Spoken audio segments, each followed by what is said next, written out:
This summer, all around me, I began to notice technology replacing human jobs. My local grocery store completely transitioned to all self-checkout aisles, eliminating the cashier. Electronic passes replaced the job of toll booth collectors. The local Blockbuster went out of business because they were unable to compete with Netflix, an online movie rental company. I began to wonder, where does this leave the unskilled and uneducated?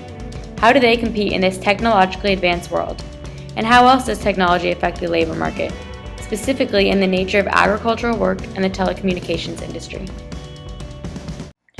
Telecommunication affected the relationship between employees and employers. Managers are capable of monitoring and controlling workers without meeting physically. Surveillance dehumanizes workers, keeping them from establishing a sense of trust with their managers. Workers are becoming less familiar with the 9-to-5 full-time shift. Instead, part-time and self-employment is increasingly more common now that technology no longer requires physical interaction. Language translation software applies communication to an international level.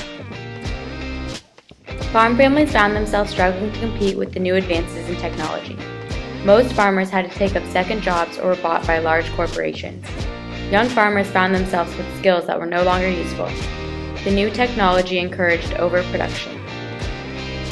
Over the last 20 years, about 500,000 ranchers sold their cattle and quit the business. With agriculture becoming so mechanized, fewer hands are needed in the production process. Companies are efficient in reducing their costs, but at the risk of low-skilled jobs. Workers are finding themselves unfit for today's labor market. Because retraining is inefficient, they are let go. In hopes of increasing their chances of employment, workers are returning to education. Community colleges play an important role in the re-education process. They provide educational opportunities for economically disadvantaged students and upgrade the skills of those already in the workforce. Results from the National Educational Longitudinal Survey revealed that those who enrolled in post-secondary education were more likely to be employed full-time and to earn higher wages. There was an average salary advantage of $12,509 for those with a baccalaureate degree. For us, technology is unavoidable throughout our daily activities. It's difficult for us to wrap our minds around the truth that technology is merely a luxury and not accessible by many. On a global scale, only 30% of the world has access to the internet, mainly the US and Europe, leaving 70% of the world at a severe disadvantage. The 21st century has made technology a necessity, therefore changing it from a luxury to a right. Our goal should be to bridge the digital divide. One possible solution is creating digital learning communities in other countries.